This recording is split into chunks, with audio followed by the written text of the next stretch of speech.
Eu fiz um vídeo contando a oportunidade de vender mini articulados como esse, e no vídeo nós fizemos o cálculo de custos e fomos criticados porque só levaram em conta, não fui eu, foi o Hugo que...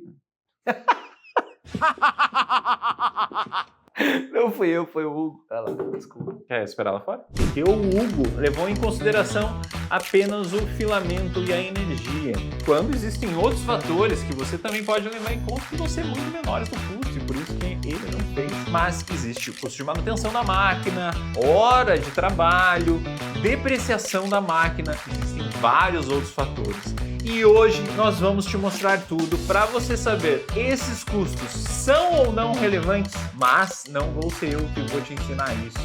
Hoje nós trazemos a ilustre presença do fundador da Casa Z, criador do Vaso Bob, que vendeu mais de 30 mil unidades, tinha mais de 100 impressoras produzidas. Então ele tinha que ter o custo na mão para saber se essa empresa dava ou não dava dinheiro. Com vocês, por favor, uma salva de palmas para o Bruno Boas. Agora eu deixo com vocês o nosso grande Bruno Boas. Muito obrigado, Bruno. Mas boa aula. quem criticou estava certo. Porque tem custos que são invisíveis, às vezes você acha que está fazendo um dinheiro.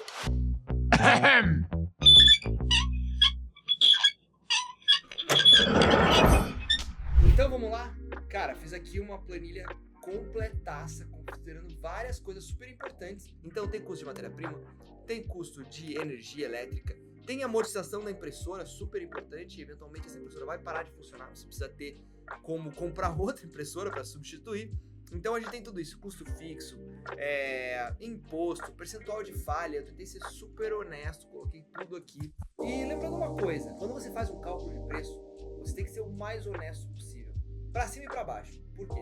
Não é tão fácil assim ganhar dinheiro, então você precisa entender de fato qual é a sua margem, para que você seja honesto com a sua conta. Óbvio, você pode botar um pouquinho de gordura para mais, para que você tenha mais lucro do que o antecipado, mas nunca para menos. E ainda assim, essa gordura você tem que ser bastante cauteloso, porque senão você vai inviabilizar um negócio no papel que poderia ser viável se você estivesse fazendo a conta de forma um pouquinho mais honesta. Então aqui eu vou fazer a conta bastante honesta, com bastante pé no chão, para a gente chegar num resultado e a gente ver se de fato isso aqui é uma oportunidade de negócio tão gigantesca ou não. Meu feeling, de quem imprime em 3D há muito tempo, de quem teve negócio de impressão 3D, é que isso é um excelente negócio. Eu vou pegar aqui para efeitos de comparação 100% daquilo que eles falaram no vídeo, ok? Eu conferi a build plate que o montou lá, com todos os orquezinhos distribuídos. Eu vi que o tempo que ele colocou é verdadeiro, que o peso do filamento funciona, então aquilo lá tá 100% fidedigno.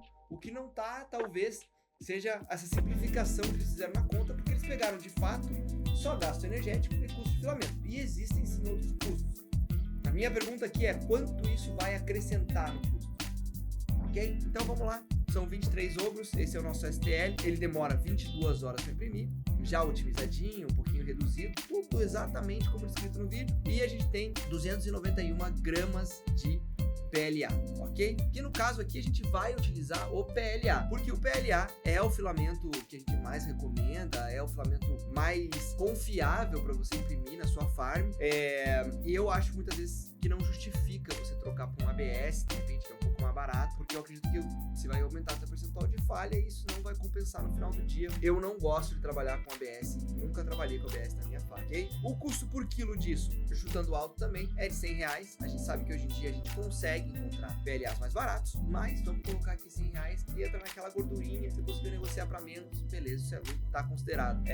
Se você pretender eventualmente repassar essa redução de custo para o seu consumidor, você pode, você vem aqui e troca esse custo, ok? Então a gente vai ter custo de filamento aqui, uma conta bastante básica, R$29,10 para produzir os 23 ovos, ok? Seguindo adiante, a gente vai usar aqui uma impressora, uma A1 Combo, e a A1 Combo, ela tem 375 watts de potência.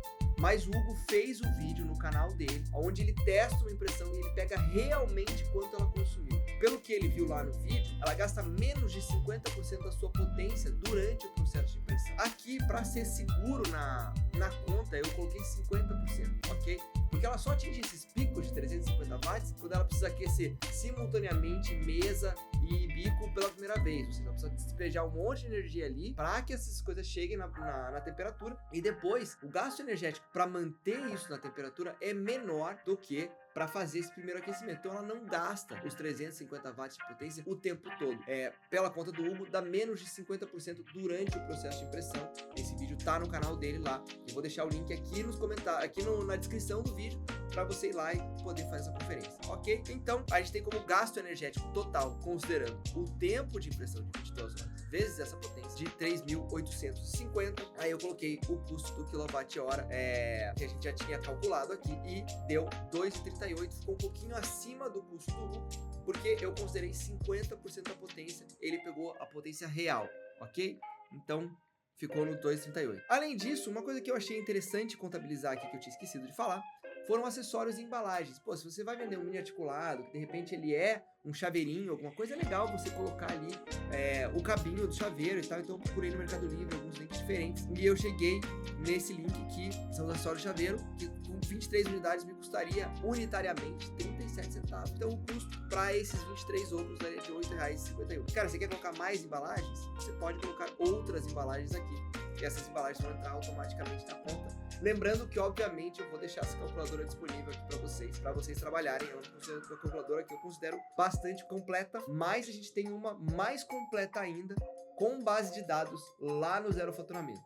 Então, se você quer profissionalizar a sua farm, eu super recomendo o curso Zero Faturamento. E lá a gente tem uma calculadora bem mais legal, uma calculadora com base de dados, onde você coloca os G-codes, onde você coloca as suas impressoras, você coloca os seus filamentos e você vai automaticamente parametrizando essa conta toda e ela fica muito mais completa, ok? Beleza. Seguindo adiante, um outro ponto super importante que normalmente as pessoas não olham quando fazem precificação é o custo fixo.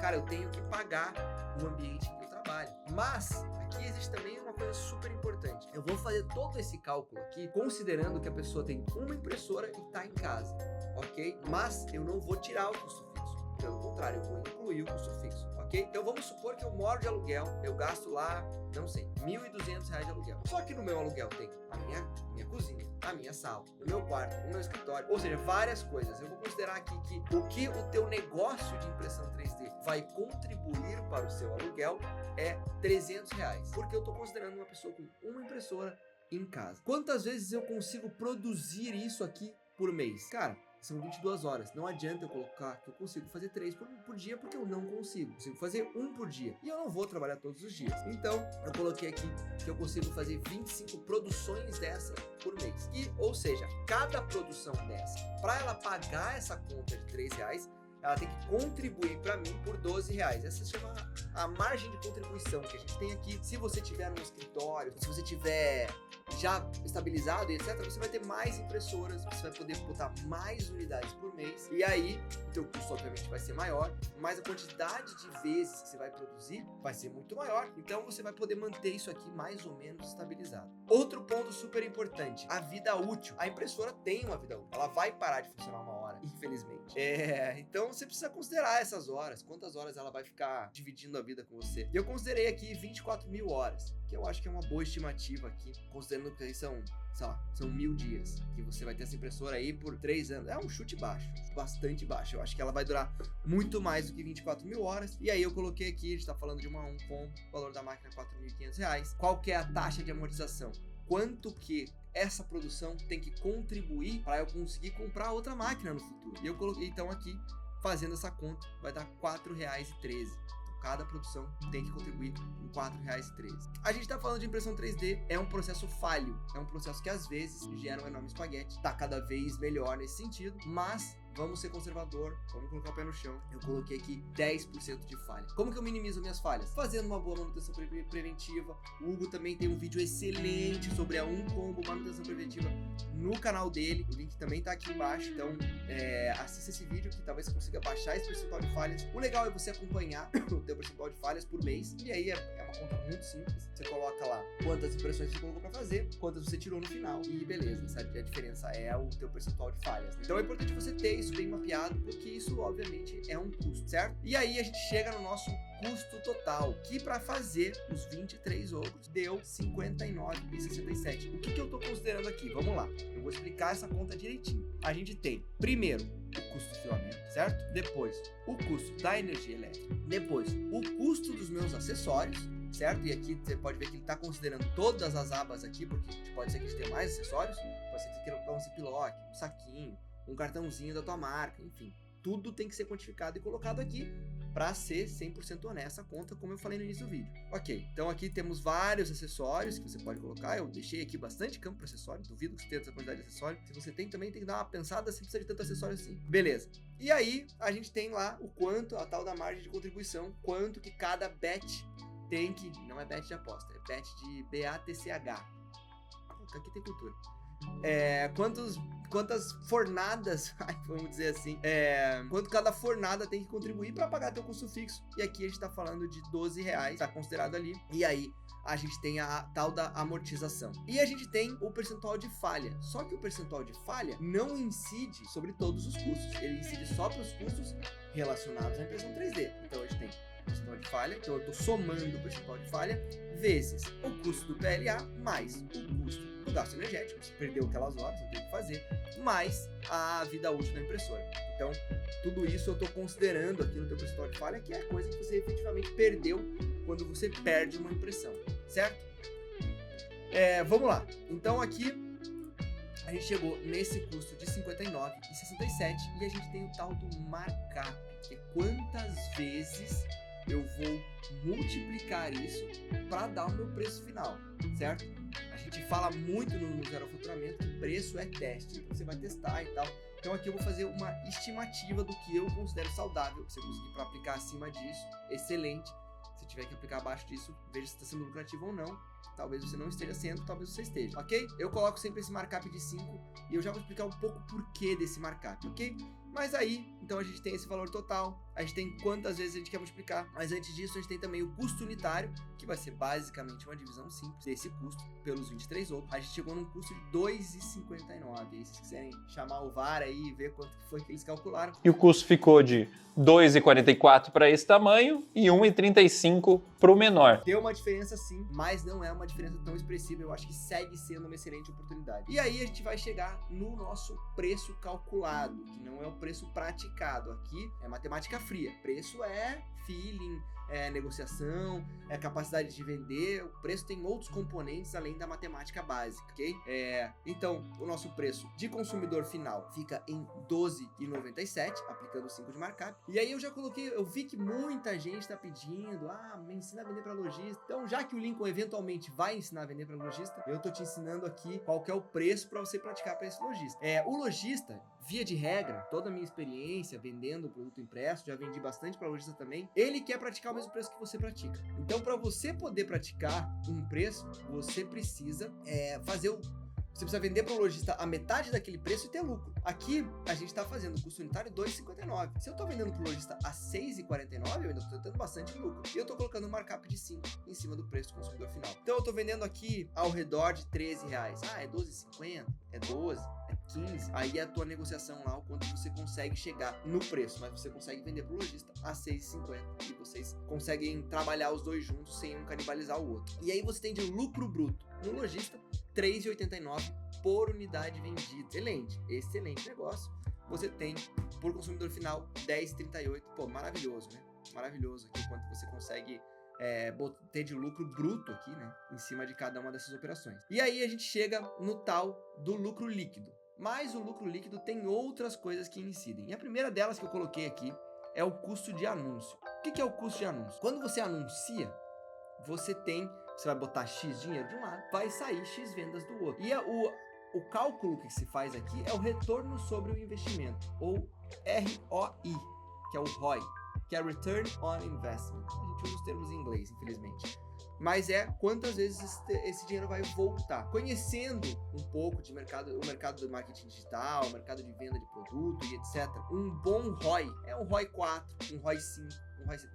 O ROI 4 seria o teu baseline, seria o mínimo que você consegue Dá pra trabalhar com menos, 3,5, 3, dependendo da tua escala, você consegue trabalhar. Só que isso tudo vai ser uma dedução da sua receita, né, no final do dia. Você vai botar de um lado e vai sair do outro, mas isso vai ser quase que uma taxa que você vai pagar por venda. Então aqui eu tô calculando que para cada R$1 que você coloca, você tira 4 do outro lado. Mas, então desses 10,38 ali, você já investiu aproximadamente um pouquinho mais de 2,50 para tirar esse 10,38 do outro lado. Você tá vendendo online? Tem taxa de cartão, normalmente 5%, ok? E aí, por último, eu coloquei uma taxinha do imposto ali. Se você tá em casa com uma impressora, muito provavelmente, se você já tem um CNPJ, você é MEI. E aí você tem a taxa fixa do MEI, e aí você vai colocar isso aqui junto do custo fixo. E é isso. Agora, se você já tá no Simples Nacional, já tá faturando ali seus 9, 10 mil reais por mês, aí você já tem o seu imposto, o imposto Simples Nacional, ele varia, chega um momento que ele destaca o ICMS, enfim. Aí esse número você que tem que saber junto com o seu contador, mas eu coloquei aqui como para efeitos de cálculo 12,5%. E aí a gente vai ter um lucro líquido lá para o lojista de 3,41 e o lucro líquido para o nosso consumidor final de 5,97. Já caiu bastante, como vocês podem ver, e como vocês podem ver, começa a ficar bastante interessante a questão da venda para o lojista. E é por isso que é super interessante você fazer na sua composição aí, nas suas vendas, você pode fazer um pouco de venda para lojista e um pouco de venda para o consumidor final. O consumidor final vai te dar mais margem, mas o lojista ele te compra recorrentemente, principalmente se você conseguir uma boa parceria com o lojista. Isso ajuda o teu negócio a pagar os custos fixos e etc. E você vai fazendo essa composição aí de como que você quer fazer com que a sua oferta funcione. Mas isso aqui é basicamente a conta total. A gente chegou nesse custo de 2,59. Vocês podem olhar aí qual que foi.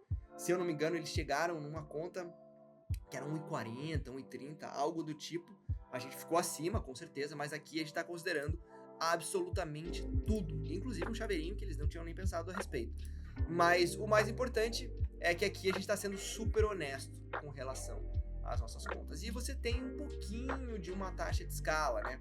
Então vamos supor, cara, agora eu já tô com 8 impressoras. Cara, 8 impressoras, 8-1, dá para ter em casa.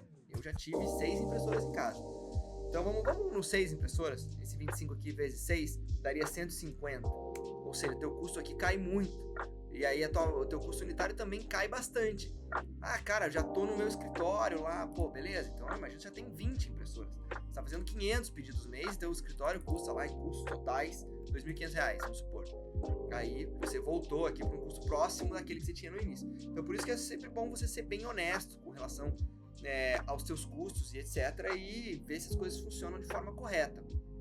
Sempre ser bem pé no chão, né, com relação aos teus gastos, para você manter sempre ali tudo bastante sob controle. É super importante você manter isso. E isso aqui é a conta que eu costumo fazer. É a conta que eu já fiz várias vezes. De novo, a gente tem uma ferramenta muito mais completa dentro do Zero Faturamento para chegar nesse resultado. Principalmente o que eu foco bastante no Zero Faturamento é você ter uma calculadora com base de dados para você poder ficar alimentando com informações. Dificilmente você vai vender um produto só. Com essa calculadora aqui, o que você vai ter que fazer? Você tem que pegar isso aqui, botar numa outra planilha, que vai ser a tua planilha final dos dados de custo e de preço para o teu consumidor. Então é isso aí, espero que eu tenha sido claro, espero que vocês tenham gostado desse vídeo. Para mim, na minha opinião, continua assim sendo uma boa oportunidade. Acho que faz sentido produzir mini articulados, acho que existe margem, existe como trabalhar esse produto muito bem. E falando em oportunidade, eu quero falar também que os filamentos da STLFlix já estão disponíveis com preços descontados para assinantes. Vai melhorar ainda mais aquela conta que a gente acabou de fazer e você vai conseguir ter mais lucro no seu negócio. Então é isso, espero que vocês tenham gostado e até mais.